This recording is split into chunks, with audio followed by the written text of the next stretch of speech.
One of the services we talked about earlier was a review of the appraisal. There's another service that we recommend, and that's getting our own BPO, or broker price opinion.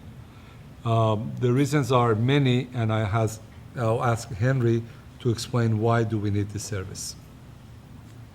Well, the BPO stands for broker priced opinion, and through the various stages of delinquency of a borrower, the lender and servicer will usually order a broker priced opinion, or a BPO for short. The BPO, in essence, gives the lender or the servicer at the time an idea of what the value is at that moment. Unfortunately, the BPOs are performed by recently licensed salespersons, maybe brokers, sometimes appraisers. And that information is utilized in many instances to determine whether or not you should be given a loan modification. If that BPO comes in too high, for example, you could be denied, and that happens almost on a daily basis with lenders, where the BPO comes in at too high of a value, which makes the loan unaffordable or doesn't make sense to modify.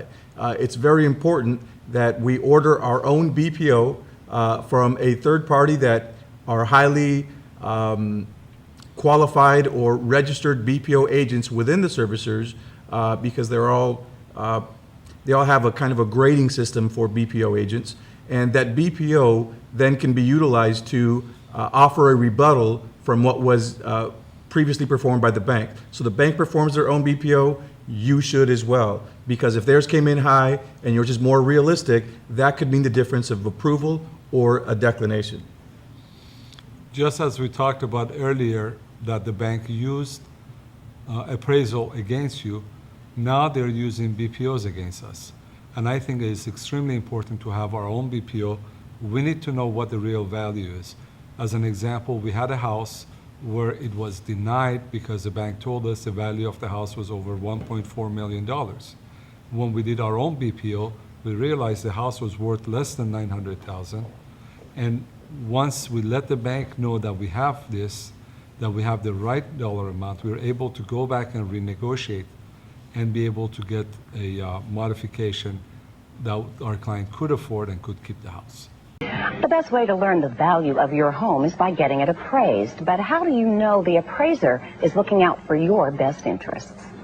They have the cathedral ceilings, and they have... Buying a home could be the biggest purchase of someone's life. No one wants to overpay, but since most home appraisers are hired by the lending institution, specialists say the property values are often exaggerated. The salesperson wants you to get the loan because they want to get a real estate commission. The mortgage broker wants you to get the loan because they get a commission on the loan. If the appraisal doesn't come in high enough, the deal falls apart. No one makes any money. So there is pressure that appraisers face all the time to come up with a higher number than the property might really be worth. Home buyers aren't the only ones who could suffer from an inflated appraisal. Real estate brokers will often dangle very impressive potential sales prices in order to get a listing. And if they overprice it just to get you wishing you could get that price, your property might sit on the market a long time because it's really not worth that amount. A smart consumer will get an independent appraisal.